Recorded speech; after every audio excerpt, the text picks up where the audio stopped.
Great chiropractors and physical therapists are under constant pressure of declining insurance reimbursements and long hours. But did you know there's a way to double your profit without working more? By building a gym onto your practice, you can earn more income, stabilize your business, and be a hero to your family, patients, and team. It's a big undertaking with a huge reward. Dr. Josh Satterley has done it, changed his life, and now wants to help you do the same. Welcome to Clinic Gym Radio. Hey, Jay, how are you, man? Great, thanks. How's it going? Hey, it's going great. Hey, everybody, I am online right now with one of the masters of the game, Coach Jason Glass. Yeah, where are you calling in from, Jay? Vancouver, British Columbia. I'd like to say sunny, but we're in a dense fog. It is called winter. It's either raining, foggy, or we get glimpses of sun, which makes us feel almost human. Nice. Well, I think Van is the most beautiful city in Canada, in my opinion. Toronto's bigger, but you guys have the good looks, you know? Well, you know what? If you have a shower every day, it polishes up the city. And we happen to shower on a regular basis. There you go. And it's one of the most, it's like a mini San Francisco. I always think super cultural, great food, great venues, walkable. It's everything you could want in a city. Yeah. It's like San Francisco without the racism. I'm joking. Yeah, I don't even know about that. Wow. All right. So you can hear that Jason is a pretty funny guy, which is awesome because I love having humor on this podcast. And the other thing that San Francisco doesn't have is they don't have you. Let's be honest. That's just eight steps down the ladder if they don't have you. So, well, Jay, can you give everybody a little bit of idea about your background and kind of what you do and how you make the sausage and whatnot? Absolutely. Basically, I'm a strength coach who specializes in rotational athletes. And somehow through that passion of just loving working with athletes and trying to tweak their performance, I ended up turning into a businessman. I don't know how that happened, but it did. And it's been a long ride, 20 years in the industry. And it's turned into, quite a ride of, specializing in golfers, working with the Canadian national team as their head strength coach for years, and now working on the PGA Tour. But so that's kind of like, the bullet points of what I do. But really what I do is I run a gym in Vancouver, and I work with junior athletes, high school age kids, and that's where I get the most value out of my business, is just trying to turn young juniors into fine young adults.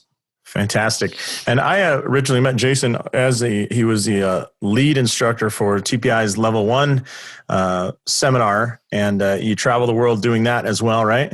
Absolutely. Yeah, we do 12 seminars usually a year in North America, and love doing it. I mean, I get to meet 1,200 eager professionals that are trying to make it in the world that I hate to say we paved the way, but we've been doing it for 20 years. I think we've got a pretty good idea of how to help people get some success in this industry.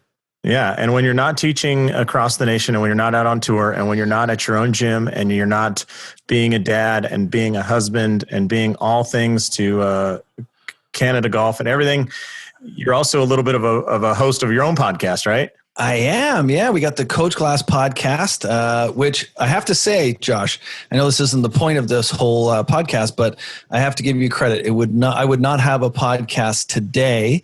We're 220 episodes in. I know. And it's been 4 years of delivering edutainment. I wouldn't have had it if it wasn't for you, Josh, because you came up to me one day and you said, "Do you want to be on my podcast?" And I just got into listening to podcasts, and I was like, You got a podcast? And then you're like, "Yeah, dude, it's really easy. Watch." And I looked at what you're doing. I said, "That's not easy at all. That looks really, really complicated."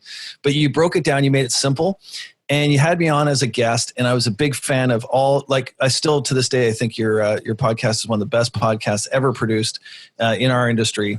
And it still stands relevant. So from that day, I said, "This is what I want to do." And you held my hand through the whole thing, which was a little awkward because you do have sweaty palms. But you helped me through that whole process, and I can't thank you enough, Josh. I wouldn't be here if it wasn't for you.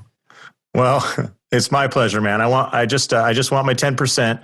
So when you have the logo, I just want one pixel to be a different color to just represent me. Okay, like that was I like it. Yeah. Well, podcasting, if you want 10% of nothing, you can have 10% of all of it. Sure. Well, just 10% of, all the dead air and all the, the rambling on and the late night and all the recording that got cut and edited out, all of that. I want all of that. Exactly. I'm all in. Now, like I said, I wanted to have Jason on because A, he's funny, B, he's good looking, and he has a great face for an audio podcast.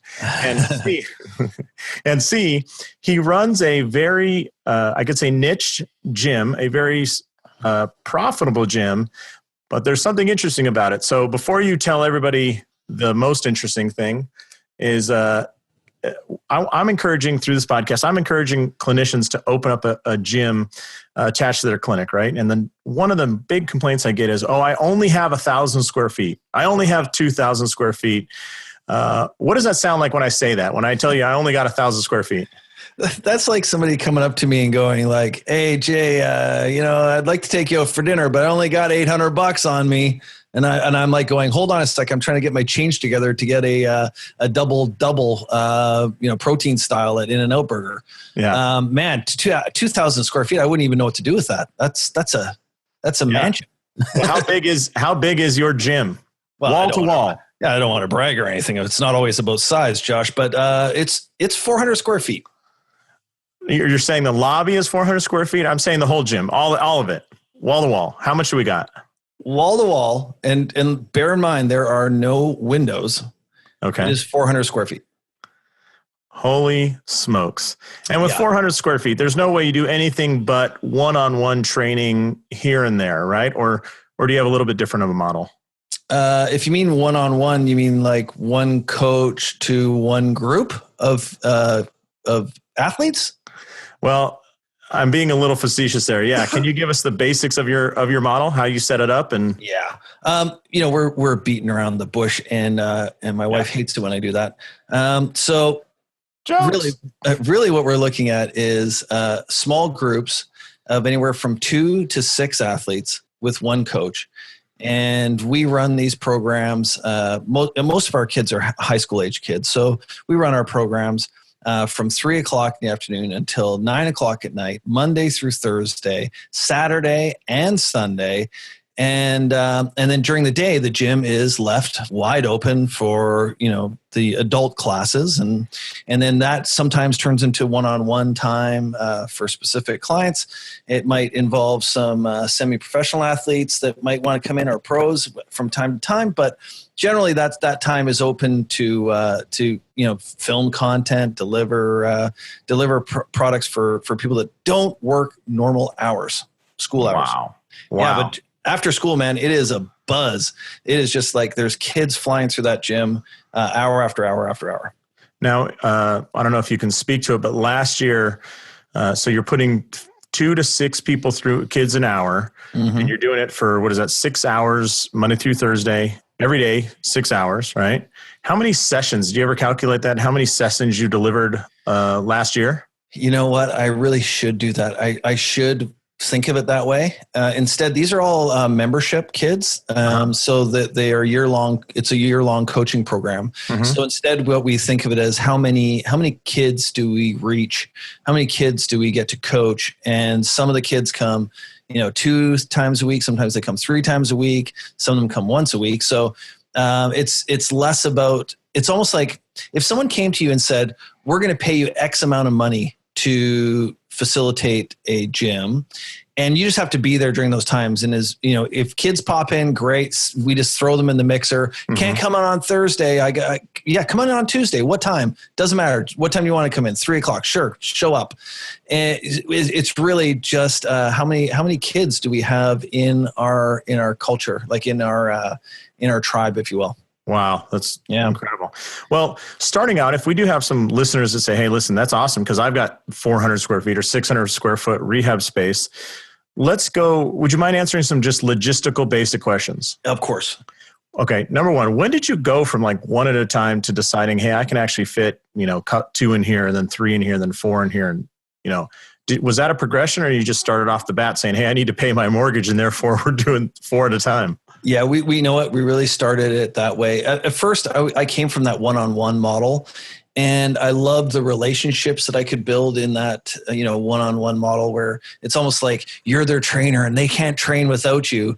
And it makes you feel good as a trainer, but I realized that there was a ceiling and there's only so many hours that I had. And the problem with it was that if I trained 40 hours one week, I felt like I was the best trainer in the world. And then all of a sudden Thanksgiving would come and I would have cancellations up the yin yang. Now I've got 12 people that week. And now I'm going, oh my God, I'm the worst trainer in the world. So I wanted a solution that would not be predicated on, cancellations and how many people come. And the idea of like when my kid goes to soccer, like tonight he's got soccer practice. Well, guess what? He's got a cough. He's got a cold. He's going to miss it. I don't say, hey, can I get a do-over? Can you fit him in another day? It's like prorate my membership. Yeah. Can I get a refund on today? Mm-hmm. It's like, no, you missed practice. So we wanted to make it a kind of like a practice feel where you show up and you get your work done. And the more you come, you don't pay more. It's just you're getting more out of the program. And it's a different model. But as soon as we went there, I realized the energy that you get out of a group, the energy you get from the kids, the camaraderie of like, where were you last week? And the guy's like, oh man, I had basketball practice. Basketball? What are you talking about? You should have been here, man. We had a great workout.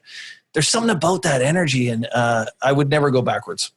That's awesome. That is absolutely awesome. And just so we know, most of your kids, they work out twice a week, 3 times a week, 4 days, 5 days? We encourage them to come at least twice a week. Some of them come more.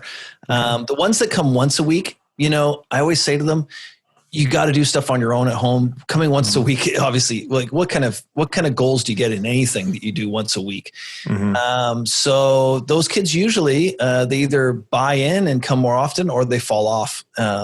From a lack of interest or a lack of success. So, majority of them are coming at least twice a week. Yeah. I remember, one of our kind of joint mentors was Tom Plummer. And he always says, if that person hits your membership less than 8 times a month, which is twice a week or less, put them on a watch list because there's a good chance they're going to be gone within 2 or 3 months. Absolutely. Yeah. And the old gym model used to be, get as many people to sign up as possible and hope to God they don't show up. Right. Like you just want their monthly payments. And in fact, we couldn't physically fit them all in this building if they did show up at the same time, right? Yeah, it's like the bank saying, I hope everybody doesn't take out all their money at the same time because we don't have it. Yeah, exactly. So you're doing a lot of rotation with athletes, which is interesting to me because, training somebody in air squats is easy. They're going up and down, right? But rotation, you're taking up more space. And so even with that 400 square feet, that smaller space, you can still have 4 people training in rotational athletics. Absolutely. And to even kick it off even further, in that 400 square feet, we have 6 treadmills, 5 spin bikes, 4 cable cross machines, 18 power stations. We have 16 benches. We have 42, those Y splitters that are only reserved for ladies' gyms. Sure. We actually have 14 of those. Okay. So we pack couple Olympic platforms. What 3 or 4 Olympic platforms? I can't remember. Yeah. Well, we're going to add 2 more, but we're up to 4. We're hoping for 6 for the new year. But those are just goals. Those are goals. You don't always achieve them, but you look forward to it. No.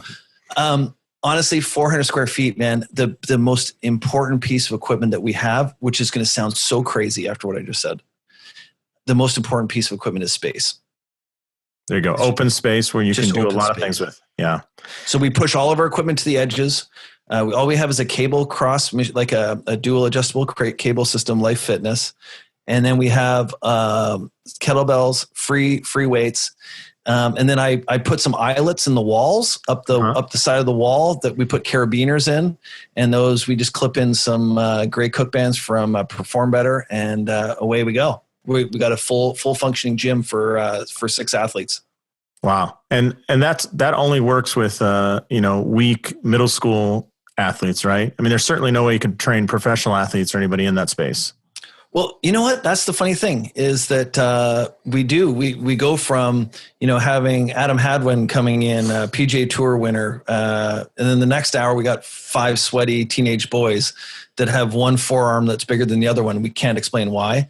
But all those guys, they still train in that same space and they all work in the same space. And here's the kicker. and this is something that I'm really trying to get my head around, is that that sweaty little space that we work in, that little, dungeon, if you will, with a roller door that goes up onto the driving range. There's something hardcore about that the PGA Tour player that comes in and he's like, hey, he's expecting, a limousine ride up and a red carpet rolled out. It's like, you're coming into my gym and this is a place of work. And there's something hardcore about that they really appreciate. They love the fact that there's, there's a little bit of dirt in the corner. Obviously we keep a clean gym, but I'm just saying when you look at it, it looks like it's been used. You know what I mean? Mm-hmm. And I think the other thing that, every athlete walking in there looks around and goes, man, there's nowhere to hide. I can remember being in a big weight room. Like if you don't have a strong deadlift and the main lifters are doing some pretty big deadlifts, you don't want to be front and center. And in your gym, 400 square feet, the advantage is everybody's front and center, right? Yeah. If you've got 6, 6 is not ideal. Usually our majority of our sessions are 4 kids. If I'm standing in the middle of the 4 kids in a rotation, you could be coaching a kid doing very technical coaching on a specific lift, and then just look over your shoulder with another kid that's at another station doing skipping or something like that and go, go, go, go, go, go, go, go. Come on. You got it. Hold on, dude. Okay. Your left foot, your knees diving out, hold on. Go, go, go, go, go. And you can be coaching at such a high level with 4 kids because it's such a confined space. It's very, very personal. Yeah. And people love that. They love that feeling of, in a big space, if you have a huge, imagine a basketball gymnasium.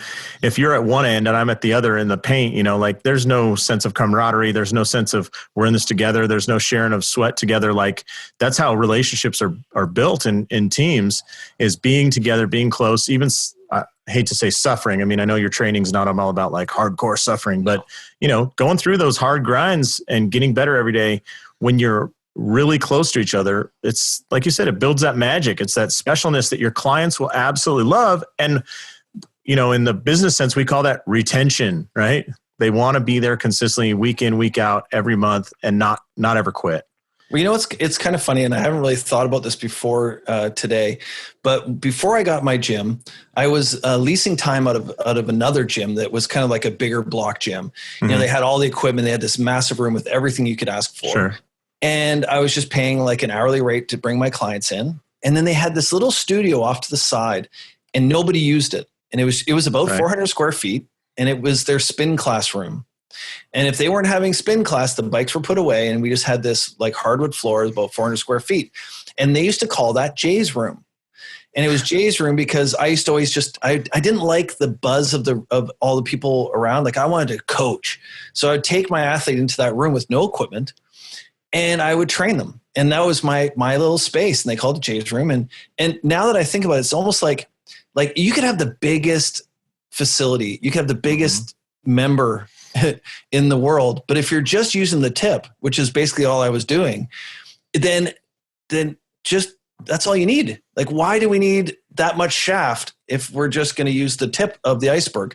So that's for my gym. Basically, I just said, I'm just going to have the tip. For that is what I want, and I'm just going to build that out. Hey, we'll be right back with our interview with Jason Glass after this. Are you a chiropractor or physical therapist working long hours, worrying about lower repayments and missing out on quality time with your family? You can double your income without working more hours by adding a gym to your practice.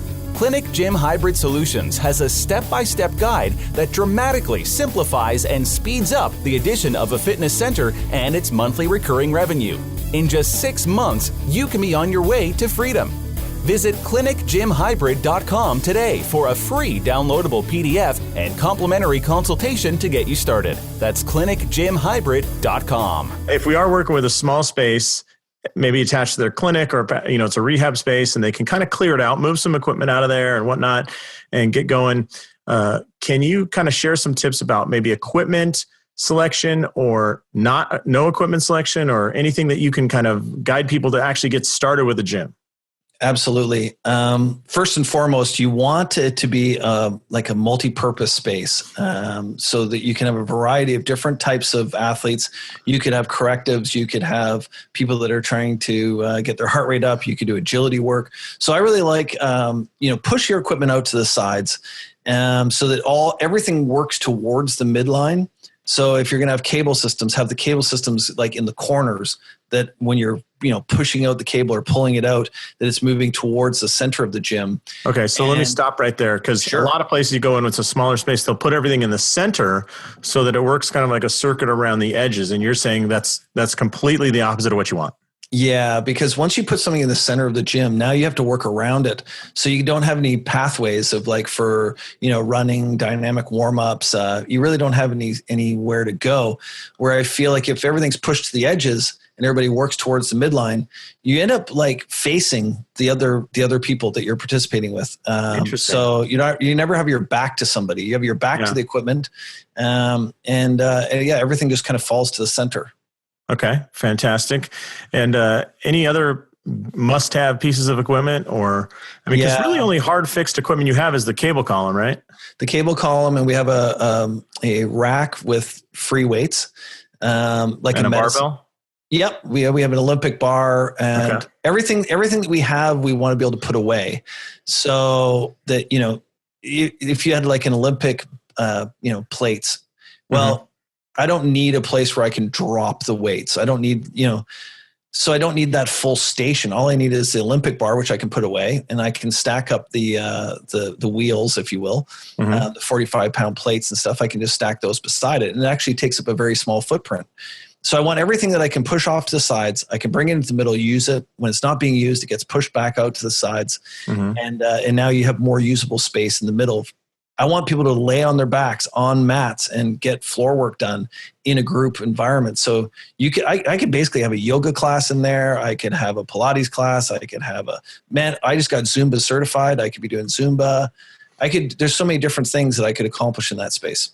That's fantastic. Has there been any equipment you brought in and then later said, you know what, this just doesn't work in this space, I'm going to ditch it? Yes, I hate to say it. I had a wonderful piece of equipment. It was like a vibrating plate. And it was just too large for our footprint, but I loved the science of it. I loved using it. It was great. And when I had to return it, they were just kind of like, what's wrong? Don't you like what it was doing for you? I was like, no, I loved everything, but what it meant was it took out, I don't know, 50 square feet or something that I just couldn't afford. Yeah. And it's a kind of a one trick pony, right? You can't really have two athletes on at the same time. That's right. Yeah. Well, okay. Technically, yeah. And in the last year, what's the best piece of equipment you have purchased and added to your gym? Ooh, in the last year, that's a good question. We've got some. The Olympic kettlebells, I find that we use a ton of, and so like we keep on every year. We add on a couple more, so that because the kids are getting stronger, and then the other one is the Indian clubs. We use those the Indian clubs for our dynamic warm up. So we have a set of Indian clubs for every kid. So we got 7 sets, one for the instructor. And yeah, we can, it looks pretty crazy when you have 400 square feet, 6 kids swinging 2 Indian clubs each. It looks like a battle royal. Yeah, you got to throw a GoPro on your hat and just walk through that gym at that time, man. It must look like that'd look pretty intense. Wow. So Indian clubs, well, great news. Those are cheap, and and what else did you say? FMT bands, those are pretty cheap as well. The FMT bands are like our go-to because you think you got the biggest ROI per dollar on those suckers? For sure. Because what we have is, you can use them as push-pull, clip it into the carabiners, like I said, that are on the wall. Then you can use them for correctives in the middle of the floor. You can use them as groups, so you could have partner workouts where they're both working together using the bands. And plus, when you go to Perform Better and you put Coachglass in the referral box and you get 15% off, why not? Why wouldn't you? Did I just put an advertisement in your podcast? Let's say that again. Hold on. That's okay. You can throw out your affiliate link, you little devil. That's fine. Coachglass. Put Coachglass in the discount box at the end of your purchase on performbetter.com and get 15%. I don't get anything for that. It's just really to help Perform Better because those guys are so great too. They are. They're the best in the world. Absolutely. Yeah. Absolutely. Yeah. So now this is when you brought up a good point saying partner work. That's one thing I notice you do a lot of is kind of alternating partner. And that's a great way to maximize a small space for people. I don't think there's a need, if you say, hey, I want to add I'm trying to think of, you can have 2 people on the cable column and 2 people doing something else and then switch in a little bit, right? Any operating tips like that really help maximize that space?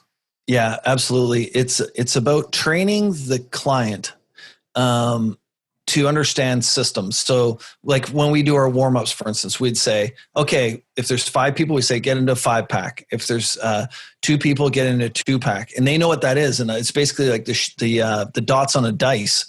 If there's 4 people, they look like the 4 on a dice. If it's a 5, then there's a person in the middle of that, and it looks like a 5 on the dice. And it sounds so simple, but to be able to quickly just say, instead of saying, all right, I need 2 people in the front. No, you got to move to the back. It's like, no, I need a 5-pack, and you just, there they go. They find their little spot.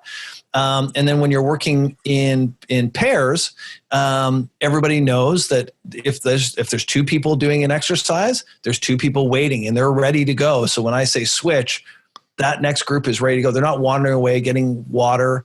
So it's really like the coach has to control that environment. If there's a group, they have to tell them, describe it. This is the system.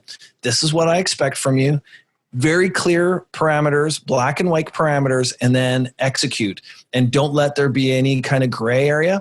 By doing that, you can control that small space and make it really efficient. Yeah. I mean, fantastic. The best version I've ever heard of this, obviously Jason Glass, but second to that, Pete Carroll at the Seattle Seahawks. Absolutely. If you watch their practice, he claps a certain way. Yep. And that tells him what formation to run. Now think about that. You got whatever. I mean, they're not in full gear, but they're maybe 80 guys in helmets spread out over a football field. And yet he just claps one guy that, is not the loudest guy in the world, and they run exactly what he wants to see, and they know what it means. And there's another great point. People want to be led. If you're just letting them come in and do whatever they want in the gym, you're not giving them the full experience. They want to be led. They want to be directed. And so what you're saying is coach them up a little bit on the front end of how we run this system, and their experience in your gym will be so much greater, right? Absolutely. I love that analogy. I came from the football world and I was a running back. And what I loved about it was that when you got down in the trenches and that coach would, jump into the huddle and he'd be like, all right, guys, here you go. Like, this is what we got to do today. Like, there's something about that energy. And I try and recreate that in my gym. I don't go quite as far. I'm not Todd Durkin. 2 claps. I'm not Todd Durkin, but there's a version of that in there that you have to, people are coming for an experience too. It's not just a workout. They're wanting to be led, motivated, inspired. They want some kind of energy from you. Sure. I'll tell you what, you pack some kids in a 400 square foot gym, like there's no getting away. Like the coach is on, they're going to be getting both barrels pretty heavily. Yeah, and I know you've worked with some folks in the fitness industry, but, one thing people overlook, they think that there's supposed to be the standard regimented way. And, Todd Durkin, as crazy as that man is, and I mean, there is, man, when God made him, he took an extra pack of batteries and installed it from the factory, man. It's just unbelievable. But he's full of energy, but that's what his clients love. And not everybody's going to love it. There's the lady going down the street to the hot yoga because she wants to be, focus her third eye and balance her chakras. And you're not going to balance your chakras in Todd's class. You're going to be working, I know you do the little circle clap breakdown, let's yell and, do your little chants and whatnot. Can you talk a little bit about that? People that are scared to kind of make it their own gym. Yeah. What do you suggest there? Well, I'll tell you something. This is something that might surprise you. And we did this at the last couple Perform Betters. I didn't think it was going to go over very well because, it is a little bit more wooey, a little bit more feely. And I definitely, as you know me, we're like, very close, Josh. So, that I have a very soft side and a very, sensual side. So at the end of every one of our sessions, we do breathing exercises. And we take somebody from that rah, let's go. And we finish the session. We dim the lights down, laying on your back. We do some breathing exercises.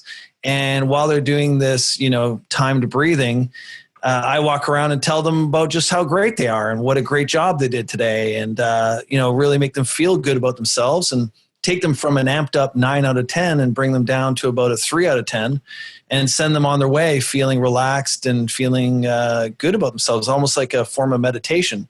So that sounds counterintuitive to what we just did a minute ago, but I truly believe it's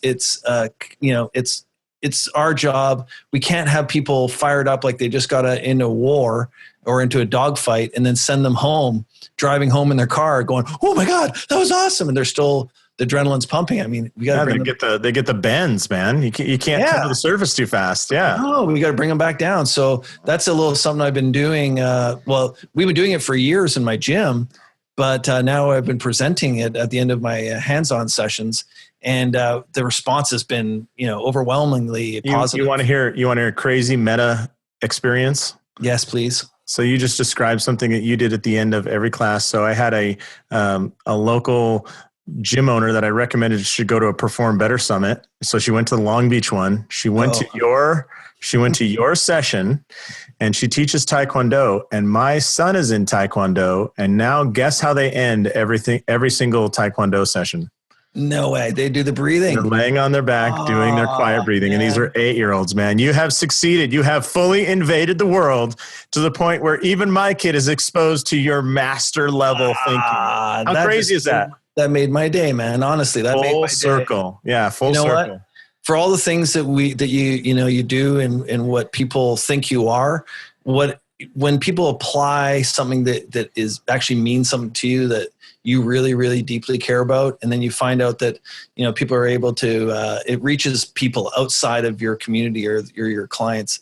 That's what really brings it together, and that's why the podcast is so important. What you're doing, Josh, because you're able to reach people at such a deeper level than what you think. Yeah, I think, owning a gym, and obviously people that are clinicians, you don't realize how big your impact is in your area.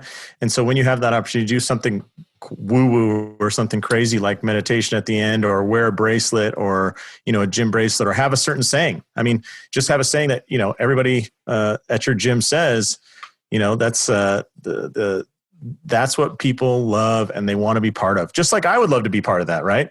A little tribe in my own neck of the woods. Well, think about it. Like, you are the leader of a tribe, but in saying that, there's also a tribe that you belong to where you are a follower, or, sorry, excuse me. Yeah, that's all right. One of the lower hanging people on that. So I'm in the tribe of TPI, and in that tribe, you're at the top, and, Greg Rose luckily, kind of started that. So he's, one of the tribe leaders, I would say. And, but certainly I love that brand. I love that logo. I love everything that's brought into my life. So I love being a part of that tribe. Absolutely. I mean, and that's one of the many, many things that, think about all the different certifications that you've done, the different courses you've taken. You're such an educated guy. You really like to dive in 2 feet in on everything you do. But then there's certain ones that just kind of stay with you and they actually make a difference. And I feel like TPI has been one of those things. Obviously in my life, it's been a huge influence on my life, but it's just one of those things, because it's not just a system. It's not just it actually helps people start a career. And this week or this month, we just had the top 50 fitness professionals in America. Golf Digest finally came around to putting out a list of all the fitness professionals, and that's a big step for our industry to think that we're the pit crew is being recognized. That's important. It's fantastic. Well, any other tips that you have for people operating those small gyms? Any words of wisdom you can provide them, and as we kind of wrap it up here? Yeah, I mean, if I was to have a bigger gym, you know what? The only thing I would add is I would add the medical aspect to it. I'd love to have a soft tissue person on site working in the facility.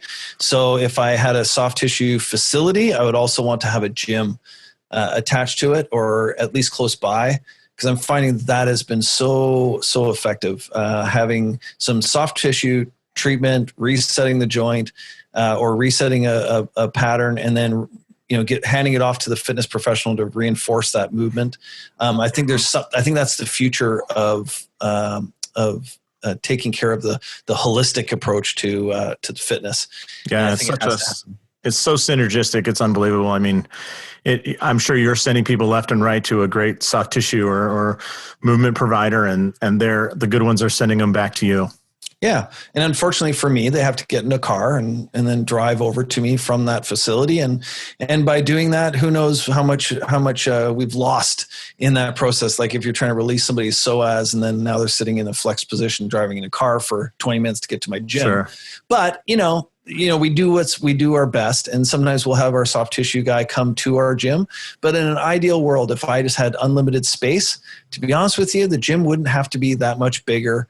I would just have, and I don't need that much more equipment. I don't want 6 trainers working with, four athletes each. I really like the boutique style, and our clients do too. They like the personalized touch of that. So I'm very happy. It's like that person has the small house and you go, hey, you know what? You just won the lottery, and they stay in the small house. It's like, well, the house fits me. It's what I need. I don't need one just because I can. So I'm very happy in that small space. Very cool. Well, hey, Jay, can you tell a little bit, are you speaking this year for Perform Better? Can people catch you out on the road like that? Absolutely. They can come out. Just check out the Perform Better schedule. We hope to be out to as many events as possible. There's 4 events now: Orlando, Chicago, Providence, and Long Beach. So usually I get 1 or 2 of those locations a year based on my travel schedule. And then you can also just go on to jasonglasslab.com, my website. And can you say that again for us? Yep, jasonglasslab.com, jasonglasslab.com. Okay. And that's the house for all my free podcasts, my free content. If you want some edutainment, which is a little bit of entertainment and education all balled up into one show, that's where they're going to find it. Fantastic. All right. Well, Jay, this has been a little slice of the beautiful Vancouver magic, and I want to say thank you very much for being with us today. Any last parting words of inspiration you have? You want to do a little breakdown for our listeners here, or anything? Yeah, absolutely. I think all the listeners should learn from what they're listening to right now, which is a podcast. It is the passions of Dr. Josh. It is the passions that inspired me to start down that journey, and it's the favorite thing that I do in my week is producing content and the community that it builds. So what I inspire people to do that are listening to this, find out what that is inside you that makes you unique and that makes you special, and don't run away from it, and instead embrace it and turn it into something. So if you're really into horses, I don't know, we'll find a way to involve that passion that you have for horses into what you do for a living. And it doesn't mean like throw away your career and do something different. It's like just add it to it. I do stand-up comedy. That's my passion. Well, I found an avenue where I could do my stand-up and be a fitness professional, my other passion, all in one. And it wasn't until I started putting those 2 things together that I truly found my calling. So find out what it is that drives you, find the thing that makes you unique and special, like Josh does every day. And then just go after it with like full tilt. Man, I don't know how to say it any better than that. So I'm going to wrap it up then and say, on behalf of Jason Glass, I am Dr. Josh Satterley for Clinic Gym Radio, saying go out there, maximize your license, and live the life that you dreamt of. All right, everybody. Thanks a lot. Jason, thank you. Cheers, buddy. Thanks for listening to Clinic Gym Radio. If you're ready to double your profit without working longer hours, please visit clinicgymhybrid.com and find out how easy it is to get started on your path to freedom. That's clinicgymhybrid.com.